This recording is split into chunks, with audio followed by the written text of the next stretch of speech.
Hello, I'm Robert, and I'm just about to do a debunk on this comet Atlas. And I thought I'd talk to you right away while I work on it, before I work on it. I just want to show you how to find out for yourself. So if you go and search for, say, comet Atlas, then this is the one that catches your eye. And it looks so dramatic. It's the Daily Express. Don't read the Daily Express on anything to do with astronomy. And you can get the impression, Comet Atlas burning bright with atmosphere half the size of the sun or something. And goodness knows what rubbish it's going to have in there. Comets do not produce a significant amount. They don't produce any light themselves. It's just reflected light from the sun. And so I'm getting people worried that it's going to heat up the earth or something. It doesn't work like that. It just it's like a cloud or something. It's just something reflecting the sun, and so just ignore all that one, and then just look at the ones. Earth sky is good. Sky and telescope is a very good place to go. So you get to know which are the reputable ones, and then so you can go. So that's Earth sky, and go and look at what Earth sky say about it. And it's becoming so. In case you don't know about it, this is rather exciting for astronomers. And then here's the Sky and Telescope one. There's a picture of it, and this is its orbit. So I want to talk about its orbit first. So if you have a look at that, look at it closely. Now you need to look a little bit closely because it looks as if it's. You might think it's coming close to Earth, but you need to understand that that's see it's above the orbit like that. It's coming down, then it's way below Earth's orbit, so it's a little bit difficult to get the perspective from here. See these lines? These show you how far below the ecliptic it is. So it's actually it's going way off into the distance there. So that's very, very far away at that point. It never comes anywhere near Earth. And I'll bring you up on the JPL page to show you it a bit more clearly. Because you can turn this around. Let's zoom in a bit.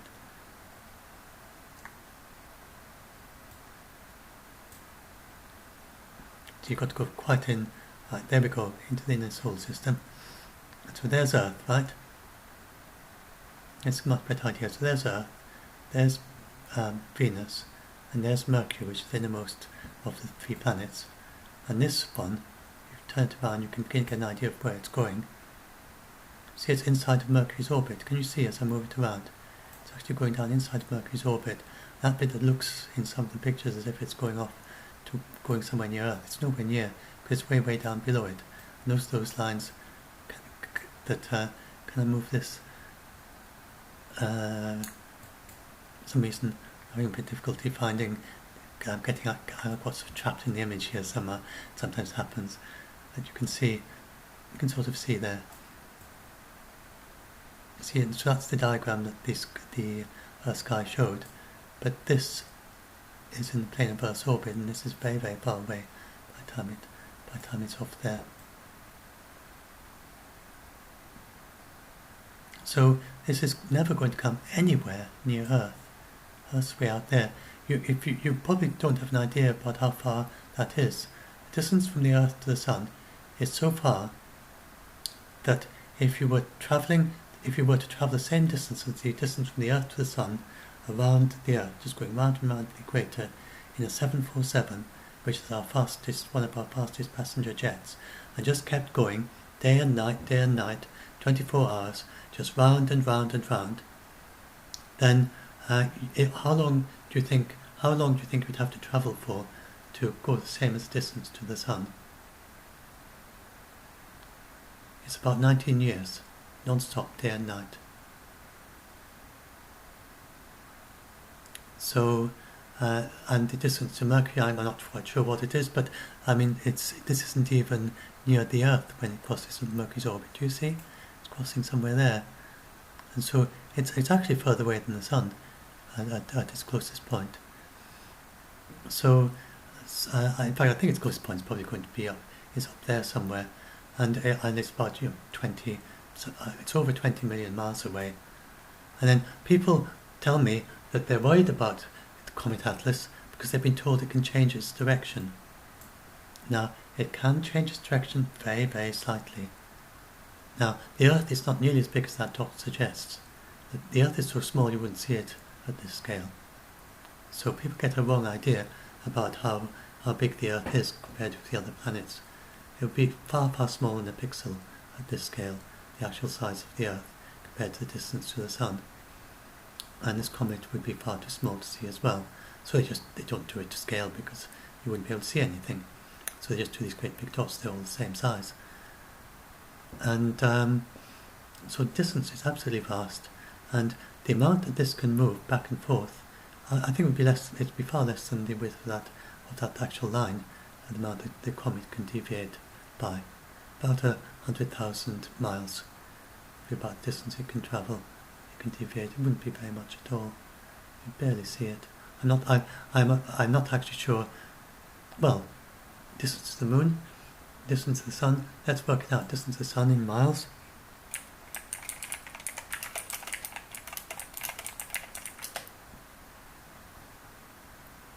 .96, so it's 100 million miles, and you talk about 100,000 miles, so it's 1,000th of the distance to the sun is about the amount that its orbit could be changed if you change it very early. Where's that diagram again? JPL. So if you change it some way up there, and then it could change by 100,000 miles, which is 1,000th of that distance. There's no way that's 1,000 pixels. That's maybe 100 pixels. So you're talking about 1/10 of a pixel is about the amount it could shift by as a result of the sun. And that is a way overestimate. It would be much less than 100, much less than, so what I say, 1/10 of a pixel. It's probably a lot less than 1/10 of a pixel, the amount it could shift over there as a result.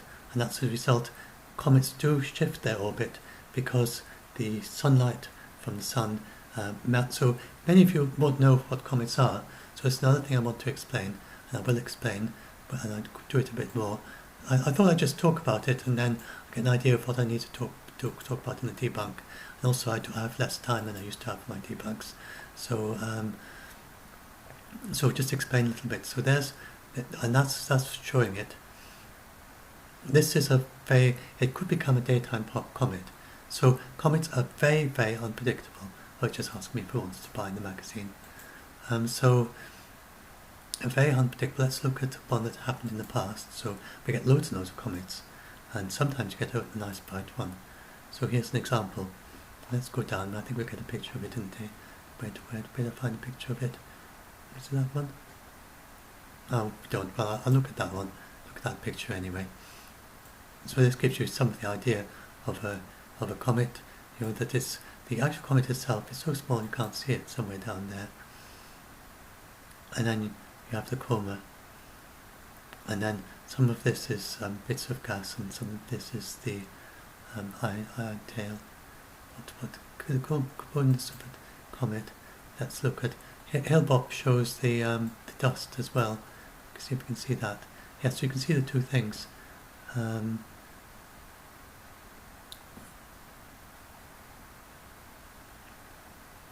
and this is a bit about the orbital change as well.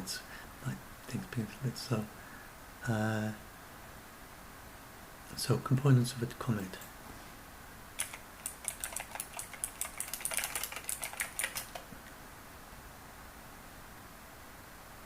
There we go. Looks like a good one.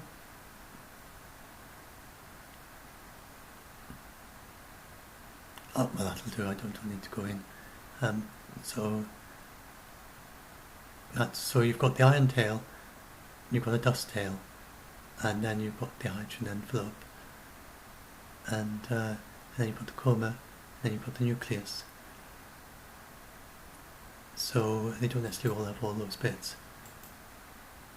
So you can see the iron tail and the dust tail there, and the dust tail is the big one you see, and then you also get the lion tail thing, and then you get the where's that one gone again? That's just an image. So what we've got at the moment is the coma at this point. It's a little green fuzzy. And okay, yeah. So So another thing I need to explain, a lot of people who contact me who are very scared, then they think that the CIA or someone is hiding knowledge, and they know that this comet is going to hit Earth, and they're hiding knowledge of this comet. Well, I think you can see that the comet is a very obvious thing, and there's no way that they are hiding it. It's just impossible to hide. You can't hide a comet. And anyone who goes out with a decent... So this photo was taken between magnitude 11 to magnitude 10. So it's magnitude 10, that's quite bright. So you don't need a very big telescope to see that at this stage. And it's going to become naked eye, it's going to become as bright as Venus. And the CIA is not able, it's not even the sort of thing the CIA would do anyway, nothing to do with them. And but they're not astronomers, and they certainly haven't got a job to go around covering up comets, which doesn't even make sense, because you can't cover up the sky. You know, when you go out and you set up a telescope in your backyard, you don't get a CIA agent jumping out of your bush and sort of saying you can't point it at that bit of the sky. You know, there's no way to hide the sky. And then if you've got these comments, and then people say, but NASA do all the orbital calculations, and so NASA know that it's going to hit Earth, but they're not going to tell anyone because they don't. They say they don't tell anyone because they don't want us to panic, because they know that they say that they know this comet is going to hit Earth, but they don't tell us because they don't want us to panic, and they're the only one who do the orbital calculations. Nobody else knows it's going to hit Earth, and NASA, it's absolutely completely upside down and back to front, that is, because NASA, the Center for Near Earth Object Studies, this is not a near Earth object. As I said, it's far away from Earth. It's absolutely no interest, the Center for Near Earth Object Studies. But if it was a near Earth object, then they are the ones who do the very best orbital calculations. This is not really needed for the near future, like a few months in the future. They are looking at decades and centuries into the future, and they do very refined, very detailed, very careful studies of the orbits for decades into the future. And they are the creme de la creme of orbital calculations, is the Center for Near Earth Object Studies, set up by the Congress, and their job is to detect asteroids and make sure that we know about them. They are an alert system for asteroids. There's another one called Atlas. Well, Atlas does the telescopes, Pan-STARRS, Atlas, and various other ones, with lots of astronomers observing them, and they detect them very early on. Then you have the amateur observers, which can then get their telescopes and track them. And then you get the orbital calculations, and you can download programs from the internet, and there's even an online program where you can just put in the coordinates into this online page. I'll put it in my asteroid debug I just did, and I'll put it in this one as well. And if you need to be very techy and know how to do it, I don't know how to put them in, but it's something that you would learn as a keen amateur who is following these things with your telescope. Then one of those will know how to put the observations into the right format, and then they'll just get all the observations, or they can look them up on the internet, or previous observations by other people, or if they just want to use theirs, they can just put theirs in, put it into this online page, click, and it'll tell you what the orbital parameters are. And this is it's quite a sophisticated program. It takes account of all the 9 planets, including Pluto, which is very, very tiny and very far away. It takes account of the top 300, the top 300 most massive asteroids, and the Moon, of course. And so that's quite sophisticated. And you can take account, of course, it slows down a bit the more asteroids you include. So there's that program that anybody could use, and they could put in the observations of Atlas, and then they can work out for themselves.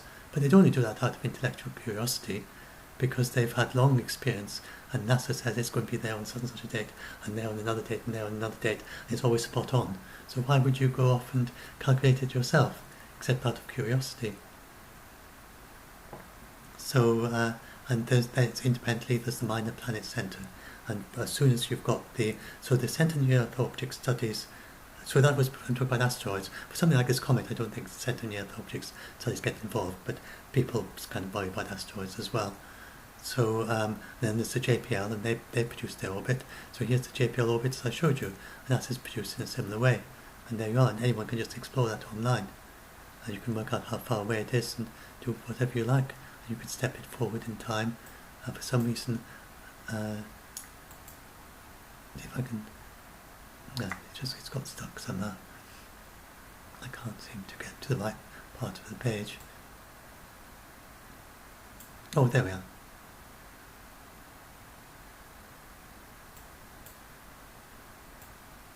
There we are.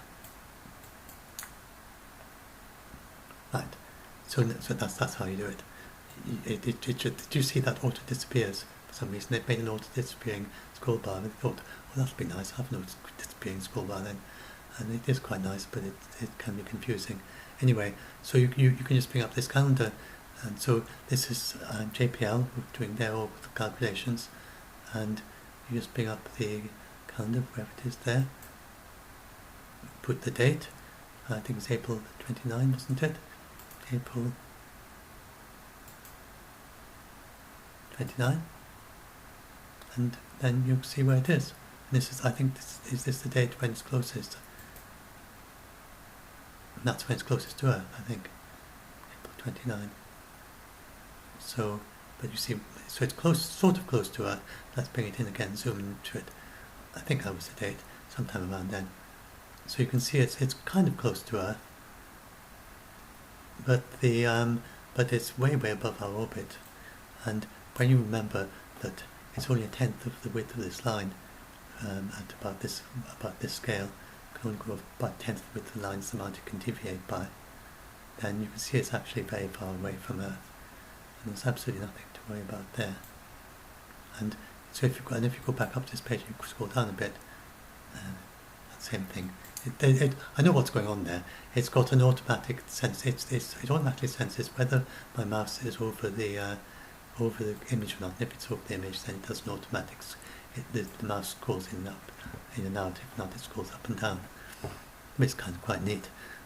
But so yes, so the Earth distance then would be 0.934 AU, and well, I can work out how long it would take for a 747 to go that distance. So 0.934 AU in kilometers.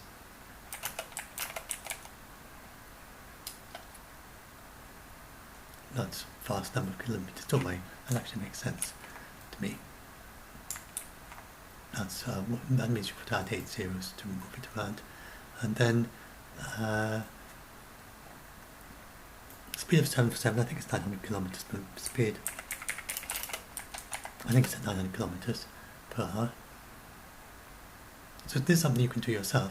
So you don't need to know what AUs are, but 1 AU is the distance of Earth. Yes, so I'll explain that. 1 AU is the distance from Earth to the Sun. And so 0.934 AU means that it's about the same distance to Earth. And then it means it's more or less an equilateral triangle, same distance to the Sun, and that's 1 AU. 0.934, 0.917, and 1. Roughly 1. It varies a bit depending where you are in the orbit. So now as this come up, speed of 747 is that's a bit confusing. What's max speed of 0.77? I think it's 900. Well, I'll call it 900. I think it can go a little bit faster. So that's the number of kilometers away it is. So you've got to divide that by 900, and that'll give you a number of hours. Okay? But then you want to divide by, you want to get in days, 24, and then in years, 365. And then that will give me the number of years that it would take to get to it. And you get 17.7 years. So if you were to set off from Earth, but of course I'm not talking, this is not the next time a rocket would take, because spaceships go much faster than that, but just get an idea of the distance. If you were travelling round Earth in a 747, the same as the distance from there to there, then it would take you over 17 years to get there for that distance. So I hope that gives you a bit of an idea of the vast scale of our solar system. And while we're about it, let's do the 1 AU in kilometers.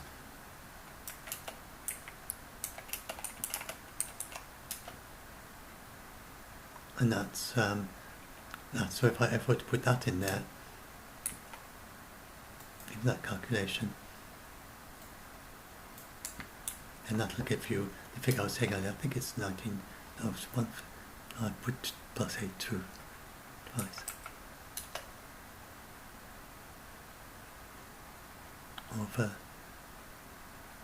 I've got next to E there. Multiply E. And there you are, 19 years. Just under 19 years. That's how long it would take if you to go all the way to the Sun. And this is around 17 years to get the distance to this comet. So what else do I need to talk to you? Oh yes, I know.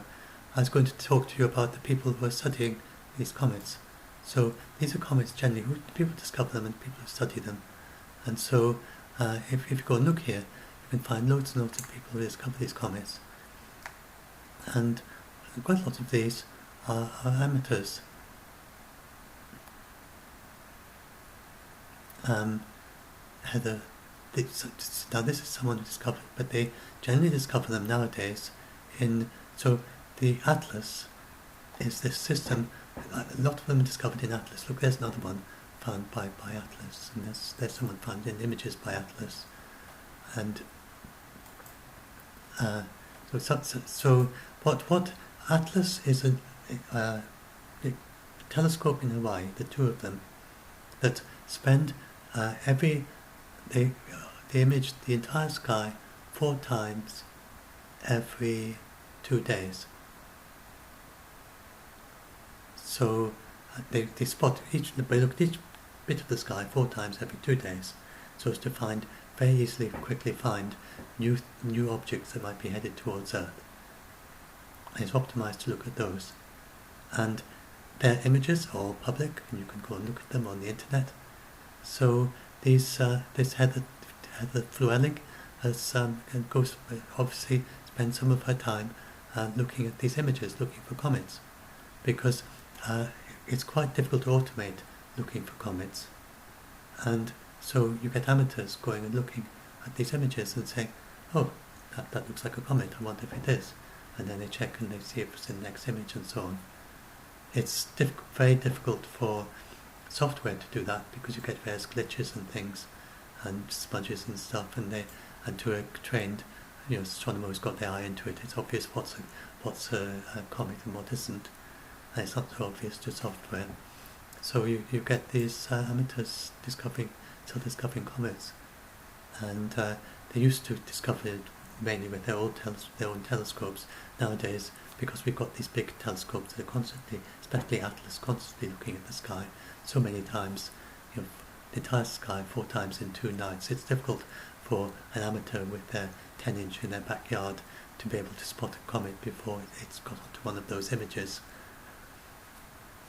So, but if these people weren't taking all these images of the night sky, then pretty soon an amateur would spot one of these comets themselves, because comets are very, very, very obvious to an amateur astronomer. So with naked eye, if you go and look for this in binoculars, you might well be disappointed, because this is a very long duration image, and all you see with the naked eye, you'll see a slightly less black bit of the dark sky. So you don't get a big bright thing until it gets quite close. I'm not quite sure what the status is for this, but it's probably at that status where you go and look and you say, is there anything there? Oh yes. You look, maybe with your eye averted, you'd see it more easily. So, but right. So yes. So the one other thing I want to explain in my debunk, and when I get some time, is that I want to explain about the vast size of it. The comet is absolutely tiny. Again, be much less than a pixel in this picture. I would imagine. I shouldn't think that's anything like high enough resolution to actually see the nucleus. Correct me if I'm wrong. But anyway, so and often this is the actual coma, and let's bring up the this comet comet Hale-Bopp. I mean, that was one of the biggest in recent times. But even then, you wouldn't see the actual comet. You just don't see the actual material the comet is made of. What you see is the dust that it gets blown off, and then the iron tail, and you don't actually see the actual comet. And you see the tiny nucleus. The thing is generating all this. It's absolutely tiny. You can't see it, and especially as it gets close to the sun, it's completely masked by the comet. And for instance, when we had our first close-up of the nucleus of a comet, which was Halley's Comet, then the whole thing was being battered by bits of comet when it went up close to try and look at it. So, so another thing they talk about is you're not at any danger, even if the Earth could go straight through that tail and it wouldn't notice anything. So if you've got a big comet like Hale-Bopp, there'll be little bits of it that have been blown off, and some of those could even be quite large asteroids. But they all follow in the same orbit as the comet. And it's so if the orbit of the comet is nowhere near, you don't need to worry about those little bits of asteroids or orbits of comets actually. And then comets tend to evaporate away again when they come close to Earth. Comets do have little bits of debris. That's perfectly correct, but you don't need to worry about them because the bits of debris are just the same as the comet. They're in that tail as well. They'll be mainly the really big bits will just be within that same pixel. And so people are saying, so we're getting these people, and then absolutely ridiculous thing for an astronomer, although I can well understand people being fooled by it, or someone with a keen interest in astronomy. But I think I call myself an armchair astronomer. I'm not really, I don't do any astronomy research. I just read up and understand things and explain things. Astronomy science blogger really, an armchair and astronomy blogger. And so that's all I am. But I don't do observation with a telescope. But the people are equipped to. But I just look at these images online that they have, that all these big telescopes are taking. And but anyway, if you've got a good astronomical background, then you're just not going to pay any attention. These stories are just absolute, utter codswallop. And this very first sentence betrays that the person who wrote this hasn't got even the slightest understanding of even the basics of gravity, of how comets work, of orbits, of the Earth's orbit, the Sun's orbit, the Sun's position. They just don't have a clue. They haven't learnt their ABC of astronomy. They're still at that stage. They're still kind of trying to learn, Jack and Jill went up a hill kind of a thing. Little stories like that, and they haven't yet learnt that much of astronomy yet. Really, like very, very young kids, they've got a very basic idea. They don't even have a clue. And then they go and write these articles for the Daily Express or something. And then they say, oh, this thing is really big and it's going to hit us and it's going to be very dangerous. So there's some, maybe you could get some idea. They're saying that this a near Earth orbit that flies past Earth is part of the comet debris field. They call it the debris field from this comet, and they make it sound very as if they know what they're talking about. But and any asteroid that goes past Earth is absolutely nothing at all. Even quite a distance from Earth, as this particular one does, is nothing at all to do with this comet. So anyway, please don't listen to this stuff. And so anyway, I hope that those are some of the main things I need to talk about in this debunk. and so hopefully I'll share that as a video in the group, which may help some of the people who are very scared. And then I'll, when I get some time, maybe later tonight, after answering urgent PMs and things, then I'll have a go at writing up a proper debunk based on this. I just keep these open tabs and remember some of these things, and I'll add this video to it. If any of you are scared of this sort of thing, Doomsday Debunk is here to help you, and meanwhile, and if you can help other people there, we particularly welcome fact checkers and people who know how to do reliable sourcing on the internet. And if you, so for instance, at the moment there doesn't seem to be, there are not so many people at the moment just answering this with this kind of way that I'm doing. It's just so overwhelming. There's so many people posting to the group at the moment. We're getting rather popular, and our debunkers are being rather overwhelmed. And if any of you are good at this sort of thing, at researching stuff like this, and if you just do a story from time to time and just tell them what the sort of things I'm telling you now, and it doesn't need to be this detailed, just basic stuff, just tell them, this is a completely different orbit, it's going far away, further than the sun, just tell them that much, and tell them that it can't be deflected by even as much as 100,000 miles, never mind 22 million miles, or whatever the distance is. And then it's really helpful if any of you are able to help some of the members of our group with fact-based, science-based debunking, and also if you're good at helping people reassure people who are scared, and so on. Because we've got, I'm not sure how many members we have, probably getting on for 2,000, I'm not sure what the latest number is, and lots of people are in a very panicked state of mind because of COVID-19, and so even more prone to believe weird, strange, ridiculous conspiracy theory ideas like this.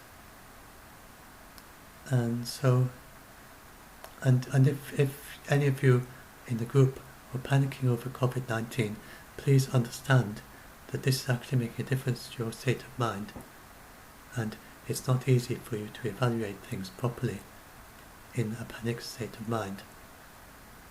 And so your mind is clouded, you're not seeing things properly, you're believing extraordinary things, probably more so than you would anyway, because you're in a panicked state of mind. And so maybe having a little bit of understanding of what's actually going on in your mind may help a little bit to be a little bit less scared when yet another story comes up that someone wants debunked and you can't immediately see what's wrong with it. And nobody has actually posted debunk yet.